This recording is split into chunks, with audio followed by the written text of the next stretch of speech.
আলাইকুম রহমতুল্লাহ।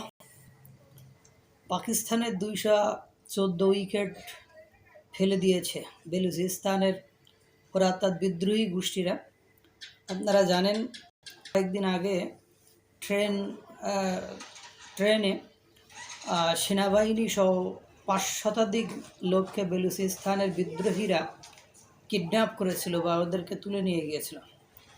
পরে নাকি বিদ্রোহীরা পাকিস্তানিদেরকে বলেছিল যে আপোষ করতে বা তাদের সাথে বসতে, কিন্তু দুর্ভাগ্য হলো সত্য যে পাকিস্তান সেখানে অহংকার প্রদর্শন করেছে এবং তারা ওদের সাথে বসে নাই। এ কারণে নাকি বিদ্রোহীরা 214 জন সেনাকে হত্যা করেছে।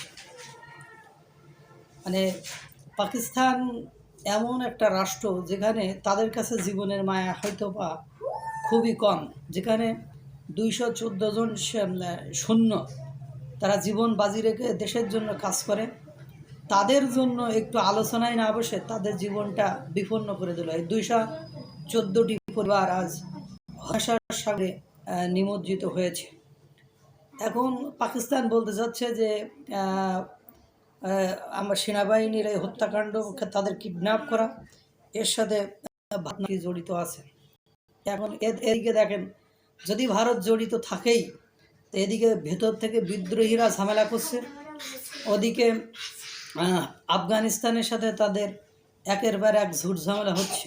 আপনারা জানেন কিছুদিন আগে পাকিস্তানের সেনা ক্যাম্পের ভেতরে আত্মঘাতী বোমা হামলায় 17 জন না 16 জন না 18 জন সেনা নিহত হয়েছে এবং তাদের সেনা ক্যাম্প অনেকটা ক্ষতিগ্রস্ত হয়েছে। অর্থাৎ সব কিছু মেলায় পাকিস্তান এখন নিজেই একটা বিপদে আছে। কারণ ওদিকে টিটিইপি মানে যে বিদ্রোহী গোষ্ঠীরা আফগানিস্তানে আছে, তারা সীমান্তে তাদের সাথে ঝামেলা করছে।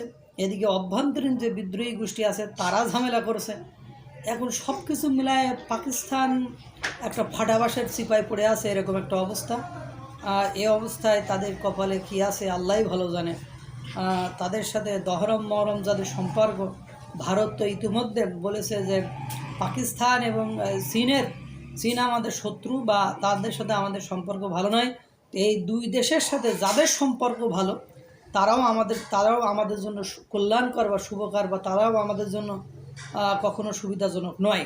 সেক্ষেত্রে আমরা পদক্ষেপ নিতে পিছপা হব না।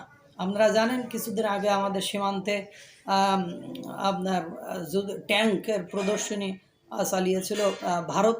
এখন ভারতের জন্য 7 সিস্টার্স যদি বাংলাদেশের সাথে কোনোভাবে কোঅপারেট করে ফেলে চীন এবং পাকিস্তান, সেক্ষেত্রে 7 সিস্টার্স একটা ঝামেলার মধ্যে পড়ে যায়। এই জন্য সব কিছু মিলে আমরা বাংলাদেশিরা মাঝখানে একটা বিপজ্জনক জায়গায় আছে। ওদিকে আরাকানরা, এদিকে ভারত, এদিকে মানে সব কিছু মিলাই আমরা একটা গুবলেট পাকিয়ে গিয়েছে।